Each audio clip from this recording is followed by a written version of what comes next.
5 hours for doubles, so should get through it with no problem. But yeah, it's really cool that they were able to actually add doubles here. All right, so here we are, Lilac for game number 1, and you see that combination of, obviously we saw the double box earlier, but you see that combination right now of Cloud and Sheik here for Larry and VoiD. And I would imagine that's because they just want to keep that team warmed up, but oh my goodness, is anybody, yeah, I was gonna say, is anybody gonna get over that? Now that was a waste right there. Oh my goodness. They broke his shield and then just allowed so much time to pass between. I guess nobody wanted to go ahead and just challenge that man, even though his shield was broken. Ends up taking out his own teammate because he was too slow to react. That right there. That right there is gonna put a whole team on tilt. That is a faux pas. That right there is gonna put a whole team on tilt, because you know when he did the F smash and it hit him, the Rob, he definitely had to look straight over at him like, I mean, bruh, I was looking at both of them like, does anybody want to make something out of this? Did you realize you broke his shit? I don't know. I don't know, but nonetheless, I'm sure Larry with no complaints, he is doing just fine here.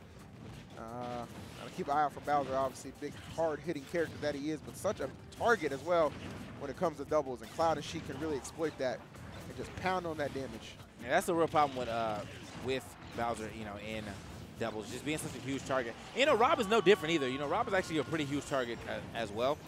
Obviously not as big as Bowser, but you know, that big frame and that big hitbox and very comboable character. Oh, okay, clean pickup right there with the back air. Probably might have been better if we waited for the F smash, but had to get that in there before Larry showed up. So, all right, almost got that limit charged up. Does Larry? Being pretty sneaky right here with the evasion. Nice. Okay, VoiD almost getting that stock off. Bowser, a big boy though, gonna take a little more than that. Okay, fighting his way back on stage right here. It's Bowser. You know, I'm also really surprised that we actually started again. Every time we start on Lilac, I'd be very surprised. I'm like, how did y'all agree to this? What was the deciding factor? They're trying to get a little team combos right here. A lot of damage being put onto this Cloud, and it was sitting pretty far up, but not enough to finish that stock just yet. Oh, okay. Wow. Narrowly avoids that one. That was actually a pretty bold call out right there. Yeah. Very close, too. Yeah, almost got the job done. Back throw. And gonna wait for, oh, okay. I like the idea behind that. Gets the limit charged up. And VoiD trying to come to the rescue and manages to come to the rescue. Ooh. Indeed, there's a finishing touch. And just like that, everyone's getting finished right there. Larry can go ahead and just check on him, man. Oh, but only one of them is coming back here. Larry and VoiD with this tremendous lead right here, trying to push it. And they are doing an excellent job at that. Forcing out these air dodges here. The aggressive return, though, on that exchange. And VoiD just getting all in this man's face. And there it is. And that is a beautiful setup right there. You saw the needle pressure applied.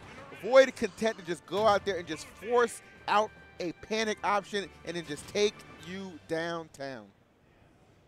Well, who? What?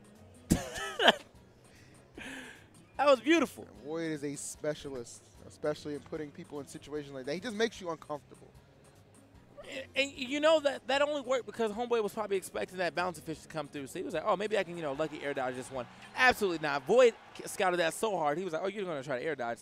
I'm going to just go for the win. I'm going to just go for the win. Good job, VoiD. All right, and that'll go ahead and take us into game number 2. And they are going to go ahead and try their hand again here on Lilac. Things not going too well in that first exchange, but perhaps they're going to go ahead and take it as just a fluke. Though that's likely not the case. I think we all know the amount of respect these two players garner, and for good reason here. This Bowser, though, trying to make a statement right there, Larry. A little connection. Okay. Trying to hit that laser from extra deep. Okay, so there's a connection, but not to the right flight right there. That's going to be on VoiD. It's going to take a little damage, though. Managed to keep a stock at the very least, you know, being so low. But oh, my God, another shield break. What are we doing with it? Yes, and that's what we like to see. And I like how Larry was there to try and attempt to make the save, but just not enough to get it done. And that's really surprising to me that VoiD actually saw that big booty drop, and he just stayed in that shit. Should have rolled away, homie. That is pretty surprising to me. I mean, those are some of the slower moves in the game right there where, you know, if you don't make that split second, well, you shouldn't even have to make that split second decision. You should just be, if your reaction time, if you're that shook, that's the only time you get your shield broken, basically. And maybe he was a little shook.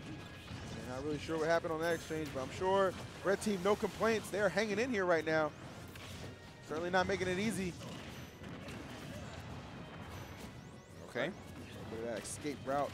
Larry coming back on stage, got his limit. Oh, but not in again. Again, you're just sitting there letting Bowser drop that big old booty, and Rob go ahead and clean up your top. I'm assuming this is probably how they got a lot of these stocks during the tournament, because like now, did you see how even after he got the shield break, I'm gonna assume that's SaSSy. He had like just moved forward with the top to keep VoiD at bay, and then because he was already under Larry, he was like, oh, you know, let me just go get the up smash. I know I'm gonna get the stock. It's good. It's good. Oh, we out. Oh wow. Now, look how. Okay, so I don't really know if that was a good trade yet. Let's see how the rest of this game plays out. I mean, but you know, you have a tremendous lead like that, and then it's just immediately just kind of erased in the blink of an eye. And this is crunch time right here. Like, you were in a position to definitely take this to a assured game 3, and it just slips from your fingers. How are they going to respond to this is my question. Not too well, though, from what we're seeing here at the start of things. Yeah, I mean, not too much damage difference between the board altogether, but this Bowser's definitely taking some hits right now. Yep. 87 got the most damage on the field until now. 93 now on Larry. And expect Larry to go ahead and use that limit sooner rather than later. What just happened? Is that? I need to know what just happened, because it looked like that finishing touch actually hit, and then Bowser was like, actually, yeah, but you didn't do enough damage. We're good. It looked like he got snuffed out. Yeah. Holy cow. Okay. All right, and VoiD going to go ahead and try and do this 2v1 himself. You see a couple. Oh, word? Okay. Bowser with that crazy up smash, man. Could the stream hear you when you said that? Okay, so I got some inside information from Gimmer, the scientist. He said Bowser's up smash is actually very similar to Game & Watch's, so there's a little bit of intangibility and invincibility on that. So, good stuff. Yeah, disgusting play right there, just neutralizing that limit. Now we have a 1v1 situation. All right, see how he gets back to stage right here. I like how VoiD is doing a smart thing, just controlling that top. And he's going to bounce fish out of danger here. Looking for a catch. Oh, tried to reverse the needles. DI is enough to save him. Oh, that snipe. That was a scary position to be in. That was beautiful, DI. I feel like a lot of people would have died in that situation. But VoiD, you know, the scientist in himself. Okay, just barely getting away from that situation as well. Trying to get back to stage right here. Okay, just the standard get up. Oh, okay. So that air dodge this time, I think VoiD will probably keep that in mind for the next time he gets another F-tilt. Well, okay, so we're trying to fish through the stage, which is actually pretty smart. If he moved forward, he was dead. VoiD hunting right here. Wants that grab or some sort of confirm. The dash tech, is it enough? No, not quite yet. Top in hand. Let's drop it down.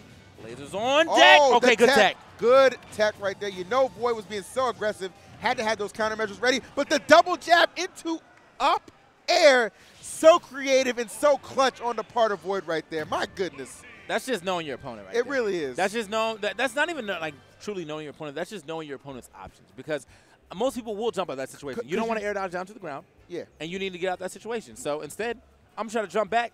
VoiD already knew he was going to jump back, ran forward with that up air. You neutralize so many possibilities of escape right there. Yeah. Is what VoiD was thinking. And, man, like, if you're going to roll the dice, I would be rolling it like VoiD, because that was a huge, huge win for him right there. Yeah. Especially, it looked like a couple. And there was one grab. That was one grab for Rob. That was definitely one grab. To send it into overtime, by the way. Yeah, I mean, he definitely had that situation to get those grabs, too. There was a couple times they were right next to each other in shield. Had he just dropped shield, turned around, and grabbed him, that could have been game right there. But, I mean, honestly, good stuff.